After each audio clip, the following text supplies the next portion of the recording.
sitting in a Target. Trying to look for toothpaste. I was giving my son a bath. I'm like in traffic on Lakeshore Drive. And the phone rang. I didn't recognize the number. And it was 3 yards. And I was like, hello? And went, oh, it's Esther. And then she was like, Oshana, you won the, and then I just screamed.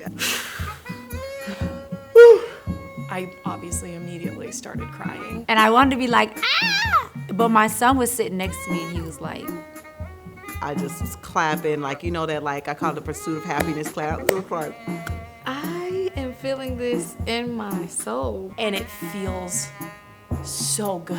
It means the world to be seen and be heard. As much as I like to say that I don't really design for acknowledgement, it did mean something to be acknowledged. The universe does need to affirm you. It feels really profound to know that the work that I'm doing is really mattering in my community. It's a life's work. I'm sacrificing. It means a lot.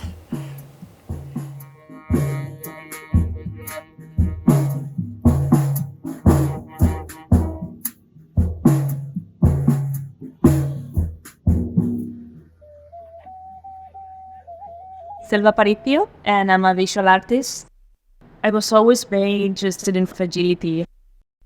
It started with fragility literally embedded on materials like insect wings or taking a stone and sanding it all the way until it's like a thin layer of stone.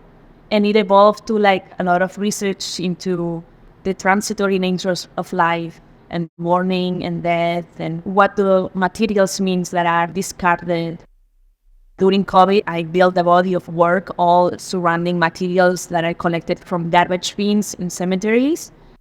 And I thought those materials were like really interesting in blue with all of that like power from the grieving of that person. But then also speaking of value of a material, like how it transforms from being so important for the mourning of a dead person that you love to the garbage, you know. So one of the pieces became the 48-foot-long tapestry that was weaving together all of the decorations from Chicago cemeteries. One of the things that my work does is it's help you introduce you into very difficult topics through objects that draw you in and then pull you down. One of the pieces, for instance, it was a teddy bear fully covered in dandelion seeds, and it was a teddy bear, like everybody have perhaps associations with like childhood and memories, so on, but then it reveals itself too because it's a teddy bear discarded from a child's grave. The tapestry of this beautiful like tapestry flowers, oh, happy, then you get up closer and you start seeing things that reveal themselves, like ribbon that says, I miss you, mom, or realizing that the flowers actually are decaying. So it starts to reveal itself and having all of these layers of meaning. Jacinda Bully, creative instigator. You know, I don't really think of myself as a teacher. Teaching seems really like, I'm gonna tell you. And so youth development work, particularly the way that I like to approach it, is just to build with folks. And I've been building with my community and building with folks since I can remember. Growing up in Uptown was one of the most diverse communities in the city. There was like this real organizing effort to change unjust situations. Growing up in a community like that led me to do the work of like Kumba Links. But we were the hip hop generation. So for me, trying to find a way to organize politically was about spending time in this like beautiful, joyous space where we were free creating art, really embracing this art form of hip hop, writing and rhyming and improvising and story sharing. And I think there was a desire for me to recreate family. Growing up and experiencing a lot of different kinds of trauma, I didn't want to just sit with that. Coming to Kumba Links gave me the family, gave me a solid feeling of being loved and seen, gave me a place to share my story, to be able to metabolize whatever that pain was or that harm was that I was going through. And then I wanted to like reciprocate that. I approach facilitating space from different ways. If someone's pretty quiet, we might not story share here. So it's also like reading folks and meeting folks where they are. because I'm seeking that piece of us that we often don't verbalize. And I'm trying to play with that in whatever ways it comes out. Like, where is that innate joy in us? Because we're just constantly dealing with like different hurts. Everyone is a creative, but it's the luxury of having that space and that moment. So we have a responsibility towards the next generation to make a safe, brave, beautiful place to just be with other folks and encourage, us to interrogate one another and to love one another. Rashada Dewan, singer, actress, mother. When people ask me, what do? I say I'm a singer, and they say, what do you sing? And I say, everything. But I sing everything because I'm a soul singer. I've sung classical, I've sung jazz, I've sung gospel, I've sung R&B, hip hop a little bit. If I sing from the soul, I can sing anything. I try to touch people past whatever they thought they were coming there to get.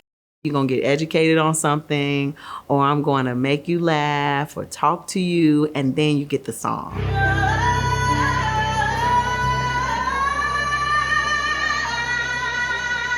Miss Diaz, my 5th grade teacher, Ruggles Elementary School, asked me to sing during a parent-teacher conference. Now, I don't know how. Maybe I was humming or something. I don't know how she thought to ask me. And I studied that floor plank, and never lifted my head up in the classroom singing Whitney Houston's Miracle. But then I started doing school talent shows. And then I started performing at church, and that's when I really started to be like, oh, people are standing up and crying and shouting, and that's where I started to see the power of music go in and take people. That's when I figured, oh, they're all standing up. Okay, I think I can do this. I like to connect the music to something else so that they can see that they're being moved not just by what sounds good. It's a human connection. Say, I know you, you know me.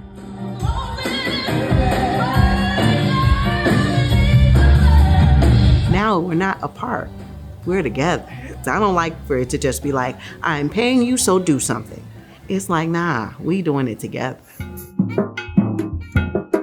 Nancy Garcia Loza. I'm a pocha and I'm a playwright. I write stories to memorialize my family. I'm a daughter of Mexican immigrants. That's why I love the word pocha. It's whole, it's one thing that encompasses a lot of different parts of my identity.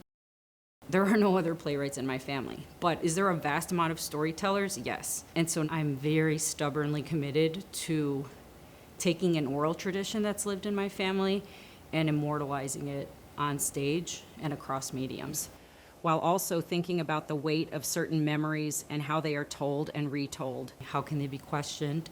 And what do they mean for me right now as a grown-ass Mexican woman?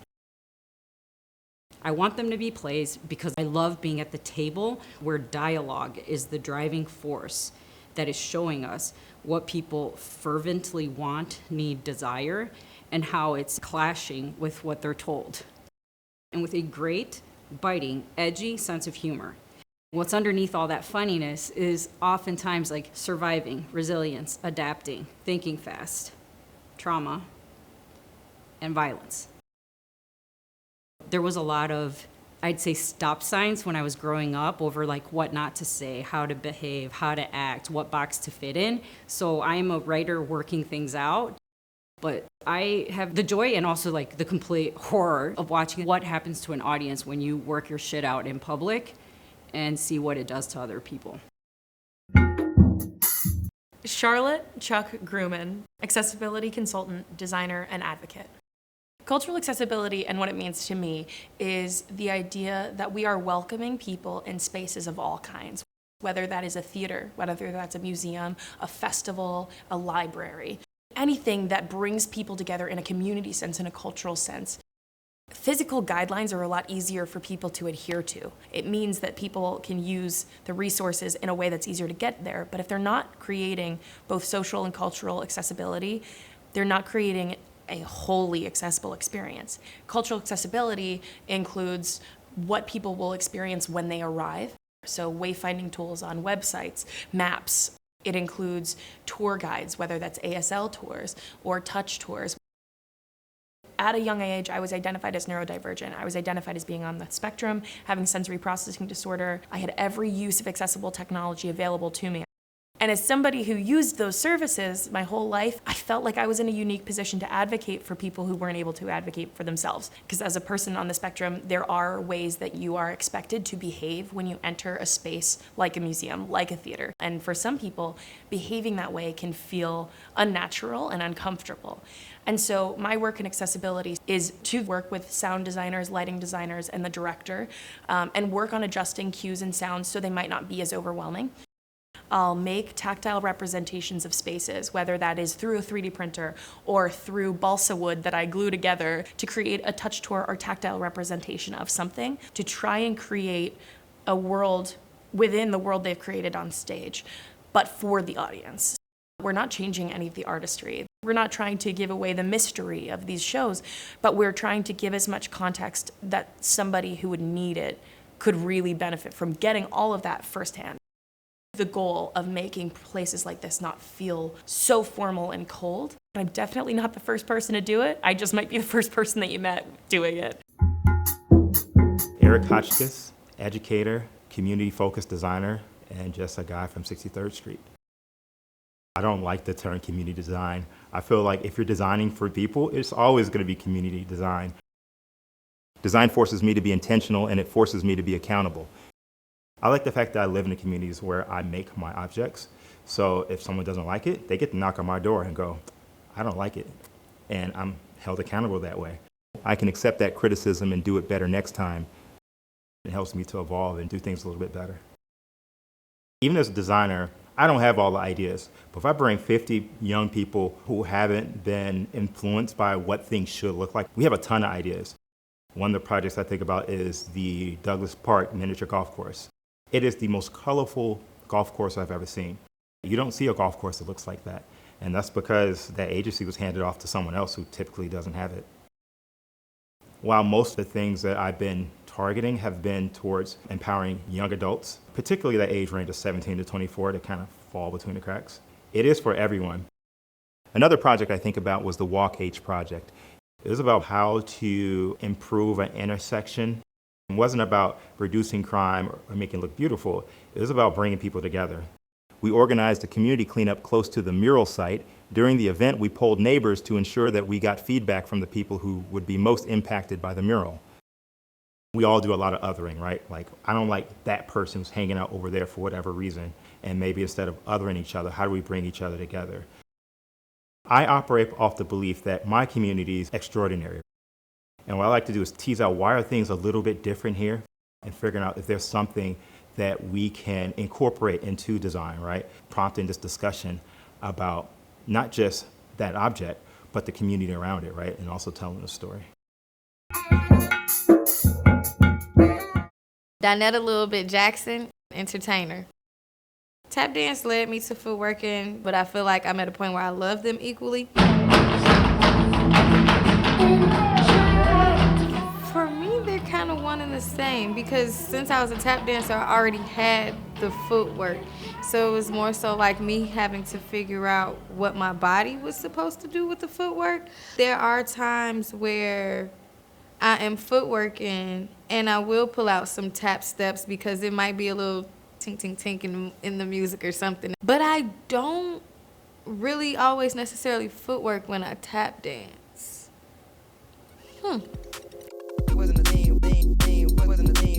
Chicago footwork moves really, really, really fast. 160 beats per minute, but sometimes we can get to like 200, or really how fast a song is if we can get there, but then. People see tap dancing on TV and feel like it's supposed to look this way or it's only this way. People be forgetting about African dancing sometimes. That's where it all came from. And I just feel like people need to see those together. At least for me, I want them to see it together because people are hitting. The show that I just created called the Mad Mixtape combines those three styles together. I'm tap dancing, I'm footworking, doing both in one dance. So I gotta leave off, change my shoes, run back on, leave back off again. It's fun. Like, I'm not complaining. Sometimes I'm like, am I gonna make my entrance? So my grind and now I got what I deserve. The heart of it for me is the simple fact that I get to do what I love to do with people that I consider my family. When you look to the right and look to the left and it's your family right there and y'all all have been working for this same thing, like, I find energy in that. Jenny Kendler, artist and activist. I see what I do in a larger sense as trying to reknit the threads between us and the rest of the more than human world. Largely, I'm concerned with trying to decenter the human and remind us that, in fact, we're not the most important creatures on the planet, but that actually we're missing out on so much when we don't remember that we're truly part of this much larger fabric of the, beautiful biodiverse world. And I think that in my artistic practice, I use beauty, humor, intricacy, and other strategies that I actually think are somehow, in a sense, derived from what I see in the natural world to try to rekindle this sense of wonder that maybe people have lost. I have this really deep-held belief that in the modern world, many of us are ecologically bored, that we feel profoundly lonely in some way, and we're looking for something. And so I know that not just the work that I'm doing as an artist, but activists and authors and philosophers and poets, I feel like we're part of a groundswell of trying to right the ship and bring people back into, right relationship and reciprocal relationship with the rest of the world. Another ongoing theme in my work is definitely time. How we all return to the earth and thinking about deep time. And so I'm sometimes working with fossils, or I'm really interested in classical antiquity and how that informs contemporary culture or might underlie systems of value or explain how we got to this destructive system of extractive capitalism. I also think about the lifespan of my work. So thinking about material histories. Did these objects start in the body of an animal? What does it mean that we're now using that in a work of art? And then where does the work go afterwards? So I'm also thinking about this kind of like flow of materials through time and what our responsibilities are there. Rika Lin, aka Yoshinojo Fujima, dance maker. I started as a Japanese classical dancer here in Chicago. You're trying to uphold the aesthetics of the traditional art. But there's a point where you're just going, we're not in the Edo period anymore. So it was a mix that allowed me to grow as a dancer, both as a traditional dancer and then forcibly, because of the environment, to put contemporary applications to it.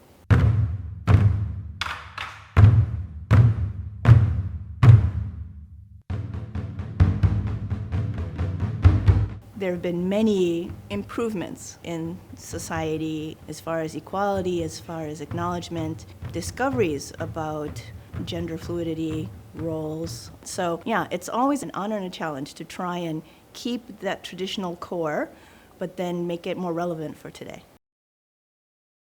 In the kabuki tradition, because that's where the dance is originating from, it's all male.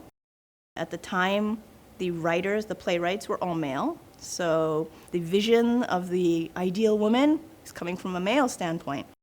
A man who's playing a woman, it's to heighten the assumed highlights of the ideal form, figure, movement of a woman. Men would be grander, bigger movements. You're stronger, you're the one that's fighting. The women are supposed to be docile and beautiful and narrow. Then you add with me, my body type is not your particularly petite woman. I did martial arts, and my shoulders are broader. I have a lower stance. These guidelines, or this is the way it's been done, is just so rigid, so defined.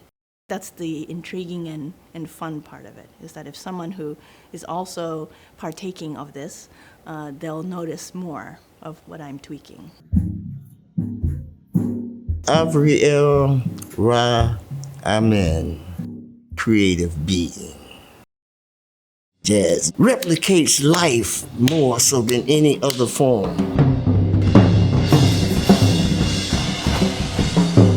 This music gives you the opportunity to actualize that part of yourself that's beyond logic. My father played tenor sax, and so music was always in the house and around us. A friend of mine was taking drum lessons, and I used to go by his house. I'd sit behind him, and I said, well, son, I feel something, but I said, really, it did something for me. I said, I like this, and so I said, well, maybe I can be a musician, it feels good to me.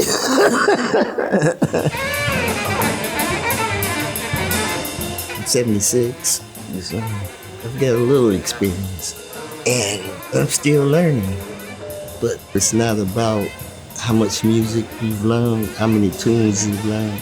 All that becomes obsolete because now we're developing other faculties, intuition, imagination, and telepathy. Having the ability to compose in the moment. It's not just playing, it's spontaneous composition. The key is having the right people with you with the right resonance. The music is already in the room. See, we don't have to think of anything clever to play. There's a music present from everybody's energy. And if we're sensitive enough to tune into that, the music presents itself.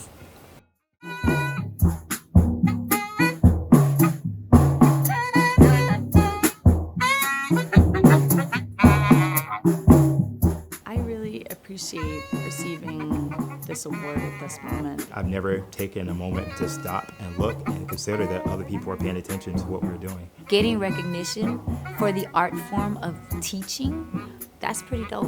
And for it to come right now is like, dang, that's pretty divine. Feels like it's relieving a weight on my back. There is this monetary side of it, but then there is this huge community that opens up to me, and all of these other resources. The automatic community I was able to plug into, it's invaluable.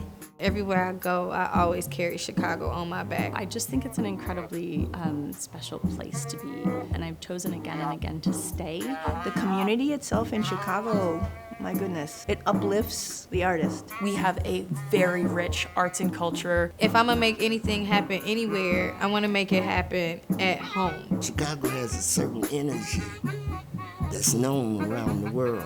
I've never felt like I needed permission to do anything in Chicago. That blood, that spirit, that energy runs through me. 3 Arts gives me this really special opportunity to continue to wonder what's next. I'm just thinking about how I can use this to better serve the community. This can support and buoy the next phase of what it is that I'm interested in creating. And it's gonna blow your mind by the time we're done. Now I gotta live up to that.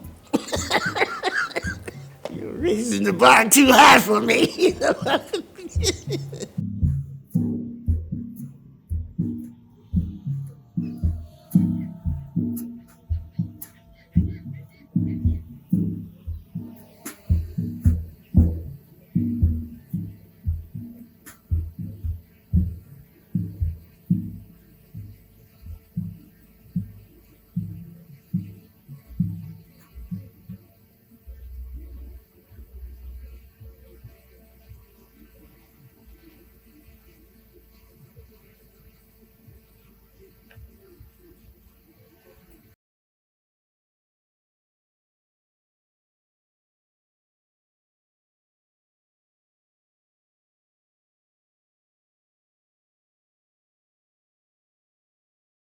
There is this monetary side of it, but then there is this huge community that opens up to me, and all of these other resources.